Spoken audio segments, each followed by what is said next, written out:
Bit of way of background. So over the last 6 to 9 months, we've been working with a vendor called Waterworth to develop a rate model that builds out our proposed rate structure that is based on our current operating expenses as well as planned improvements that we want to make to the system, both on the water side, the wastewater side, and the storm side. So the rate increase that we're proposing is based on this model, based on our current debt service, our operating expenses, and some of the planned investments. All right, welcome, Huber. I have been in a Facebook discussion all day long about the water rates, so I thought I would make a video here. Don't expect it to be a quick video, so let's see what we got going on here. So the main purpose of my whole discussion here is to get council to provide the information that they should have right now in order to justify these rate increases. Okay, so I'm going to start off talking about the November 17th work session that tells us how this all started. I'll talk about Mayor Gore's Facebook post that came out tonight that, of course, everybody's going, oh, thank you for helping out with this information. Of course, it doesn't. And then the document that should put this all to rest. Can't do a video like this, though, without saying that the citizens are making a choice here to pay $50 more a month in your water bill in order to have a new music center. Because every dollar that could be used to build that music center could be used for the water projects that we have going on here. So I'll get into that. And then more of the conspiracy theory stuff like there that I'll talk about a little bit, and that you'll hear your council members or your mayor or city staff tell you that if it's in this fund, it can only be used for this purpose, and there's no way to use it any other way. So I'll go ahead and talk about that. That's kind of a dangerous thing to get into, because the fact that the money that is going to build a music center could be used to offset your water rates has nothing really to do with that last subject. But let me get started as we go on to here. Okay, so the November 17th work session, I went out and I made a video of it. It's 10 minutes long, that whole discussion in there, and it mostly told you that council didn't look at any of the numbers that city staff had prepared in order to justify the rate increase. The only thing that came up was, hey, Huber has really low rates right now, and so they were happy to go with, well, then the rates can get higher. So really we want the foundational numbers that tell us why the rates are needed. That was discussed in there as if the Mr. Sorrell, the city representative, had made this discussion with Waterworth and put these numbers all together, and all this stuff would be justified. Bit of way of background. So over the last 6 to 9 months, we've been working with a vendor called Waterworth to develop a rate model that builds out our proposed rate structure that is based on our current operating expenses as well as planned improvements that we want to make to the system, both on the water side, the wastewater side, and the storm side. So the rate increase that we're proposing is based on this model, based on our current debt service, our operating expenses, and some of the planned investments. Council didn't look at them, probably because most of the members of council don't understand what they're looking at when they're looking at finances. But and you can tell that from that November 17th meeting too. You listen to it and you'll get the impression that Nancy Birch thought that the increase that they were approving was about $6 a month. I understand the percentages. I was trying to break it down into what the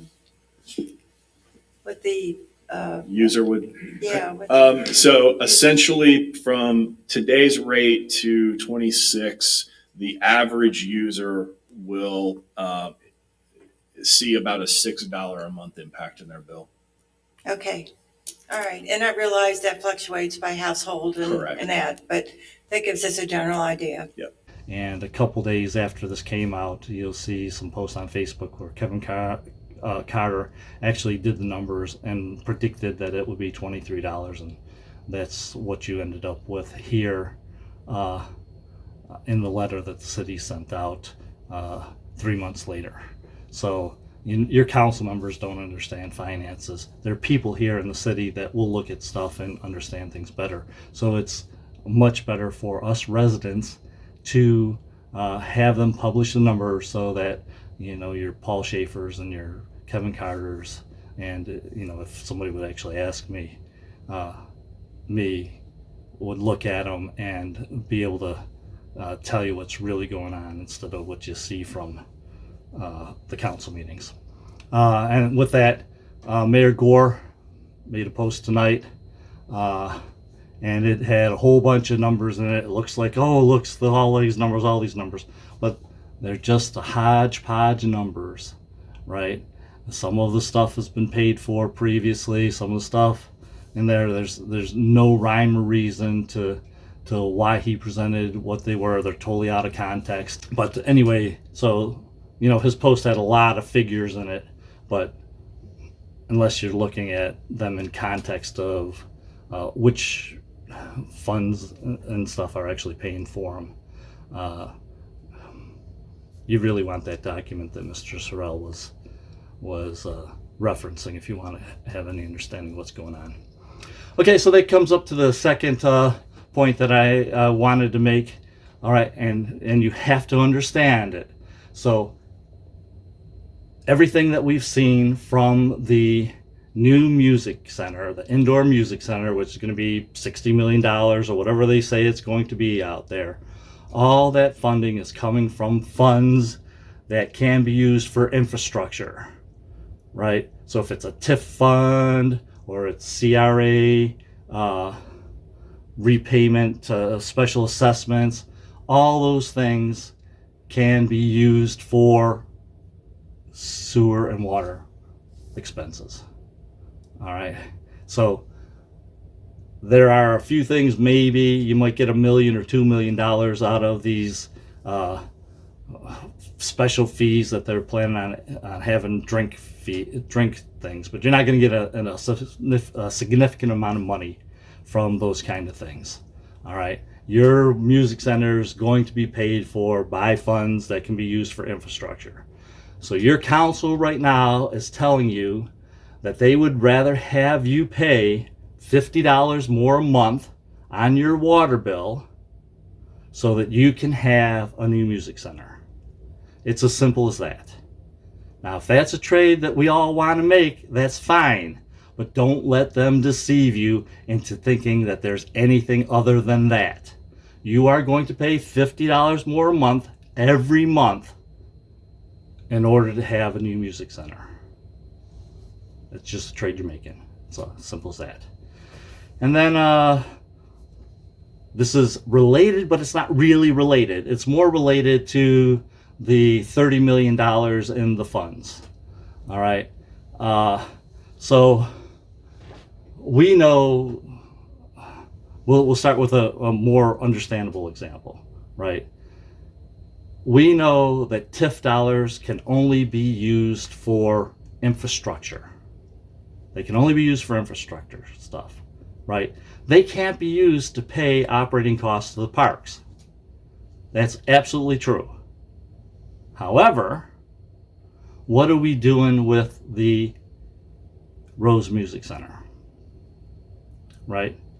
We are taking the Rose Music Center, operating the Rose Music Center, and in that operating budget, we actually take in a little bit more, could be significantly more depending on the year, in revenue than we have to pay in order to bring in the bands and run the revenue center. So that's a profit. Say it's $500,000 a year. Okay? So that money is sitting there as extra revenue coming from the music center. How do we pay for the music center? We don't pay for the music center we don't pay for the music center by taking the extra money from our operating cost and applying it to the construction cost. We don't do that. What we do is we take TIF dollars that can only be used on infrastructure to pay for the Rose Music Center. Now, if you were a business, right, what would you do? You'd be taking your operating expense and applying it to that construction cost. But you don't. What you're doing is you're taking TIF dollars to pay for the Rose Music Center. What you should be using is the extra money from the operating expense instead of that TIF dollars. And you're taking that extra money and paying for Parks and Recreation. Right? So you are using TIF money in order to pay for your parks. Not legal, but it's not what you're doing, although that's what you're doing. Right?